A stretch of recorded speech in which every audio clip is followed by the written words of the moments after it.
Movie की शुरुआत होती है और हमें पैसिफिक ओशियन के बीच एक बोट पर रॉबर्ट नाम के एक बूढ़े आदमी को दिखाया जाता है जो अपने बोट के अंदर सो रहा था।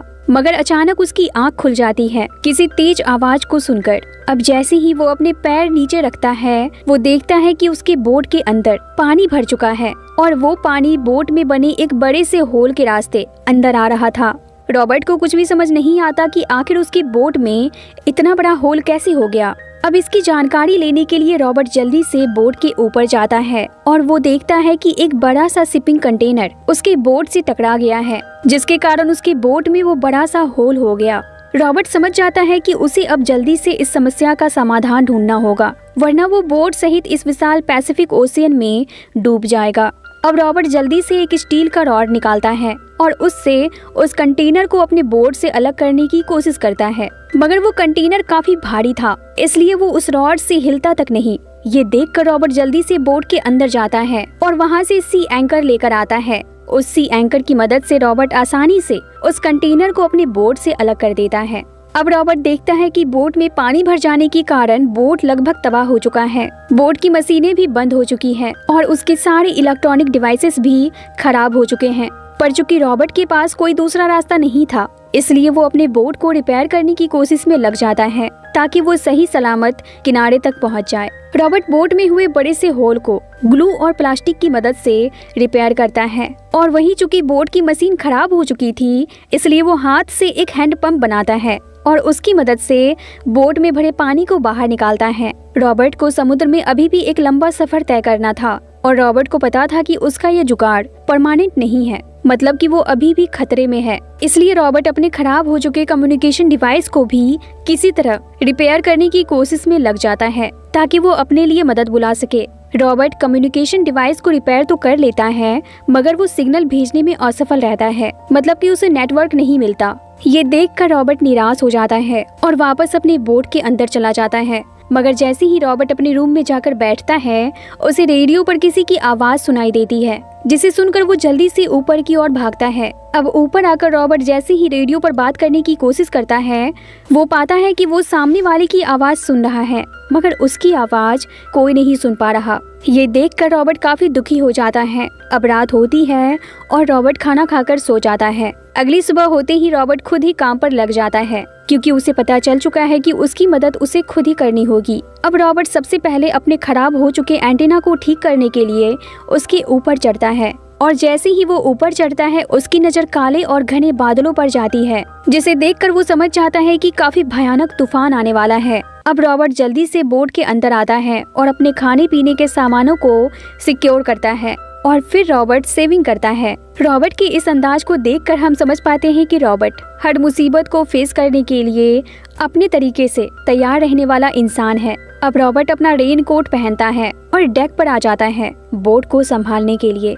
अब देखते ही देखते वो भयानक तूफान रॉबर्ट के बोट से टकरा जाता है। इसके बाद समुद्र में तेज लहरें उठने लगती हैं, जिसकी चपेट में आकर रॉबर्ट का बोट अपना संतुलन खोने लगता है। मगर रॉबर्ट हिम्मत नहीं हारता और वो अपनी बोट को कंट्रोल करने की पूरी कोशिश करता है, मगर इसी दौरान वो समुद्र में गिर जाता है, पर वो किसी तरह वापस अपनी बोट पर आ जाता है। अब रॉबर्ट भागकर बोट के अंदर जाता है और वहाँ से सी एंकर लेकर आता है ताकि वो अपनी बोट को इस तूफान के बीच स्टेबल रख सके। मगर सी एंकर फिक्स करने के दौरान ही एक ऊंची लहर रॉबर्ट के बोट से टकरा जाती है, जिसकी चपेट में आकर रॉबर्ट अपने बोट सहित पानी के अंदर चला जाता है। मगर इस खतरनाक सिचुएशन में भी रॉबर्ट घबराता नहीं, बल्कि अपने बोट को होशियारी से फिर से सीधा करके समुद्र के ऊपर ले आता है। अब रॉबर्ट काफी थक चुका था, इसलिए वो बोट के अंदर आ जाता है, मगर इसी दौरान तूफान के एक झटके से रॉबर्ट का सिर बोट के एक हिस्से से टकरा जाता है, जिसके कारण वो बेहोश होकर वहीं गिर जाता है।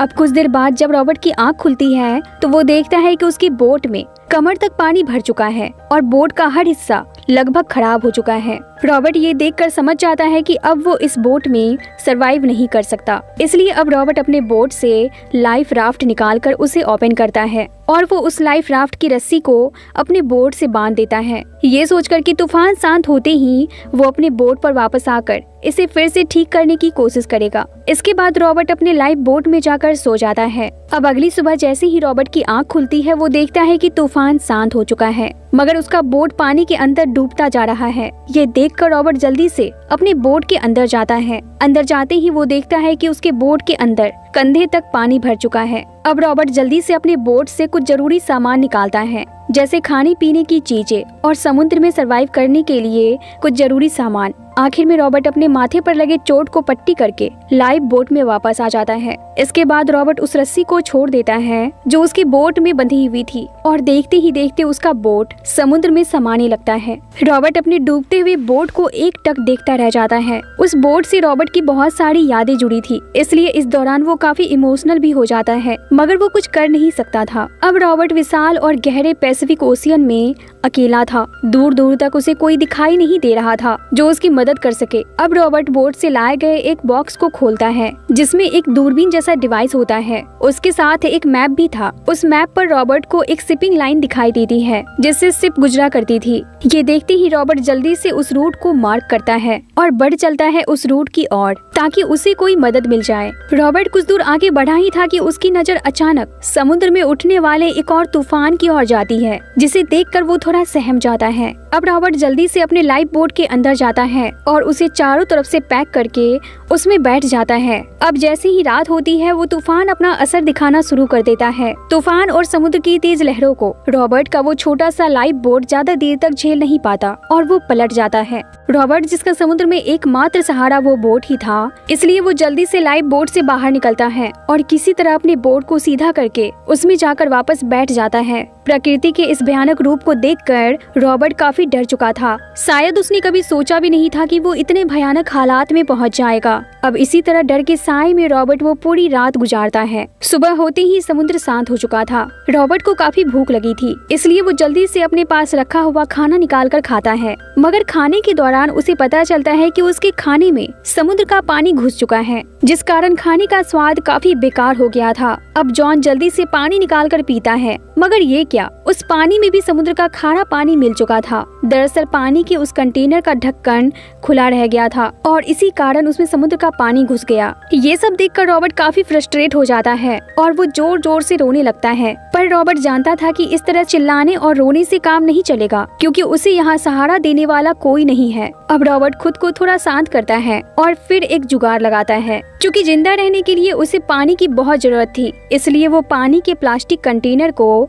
एक ओर से काट के उसके ऊपर एक प्लास्टिक लगा देता है। फिर वो एक बर्तन को उस प्लास्टिक के नीचे रख देता है ताकि उस कंटेनर में रखा समुद्र का पानी वेपराइजेशन के द्वारा उस बर्तन में जमा हो जाए। इसके बाद रॉबर्ट खाने का इंतजाम करता है। वो देखता है कि उसके लाइफ बोट के नीचे बहुत सारी मछलियाँ हैं, इसलिए वो अपने सर्वाइवल किट से फिशिंग हुक निकालता है और मछलियों के लिए चारा डालकर उसे वहाँ लगा देता है। इसके बाद वो मैप देखता है। मैप देखकर उसे पता चलता है कि वो शिपिंग लाइन के बिल्कुल पास आ चुका है और तभी रॉबर्ट के सामने से एक बड़ा सा कार्गो शिप गुजरता है, जिसे देखकर रॉबर्ट काफी खुश हो जाता है और एक फ्लेयर जलाकर उन्हें सिग्नल देने लगता है। मगर वो शिप रॉबर्ट के काफी पास आकर भी नहीं रुकता, क्योंकि रॉबर्ट उस बड़े से शिप के मुकाबले इतनी छोटी लाइफ बोट पर था कि उसे दूर से देख पाना असंभव था। अब उस शिप को खुद से दूर जाता देख रॉबर्ट जोर जोर से चिल्लाने लगता है और कहता है, मैं यहाँ हूँ, कोई तो मुझे देखो, मुझे मदद चाहिए। मगर रॉबर्ट को उस शिप से कोई नहीं देख पाता और देखते ही देखते वो शिप रॉबर्ट की आंखों से ओझल हो जाता है। ये देखकर रॉबर्ट काफी उदास हो जाता है। अब कुछ देर बाद रॉबर्ट नोटिस करता है कि उसके फिशिंग हुक में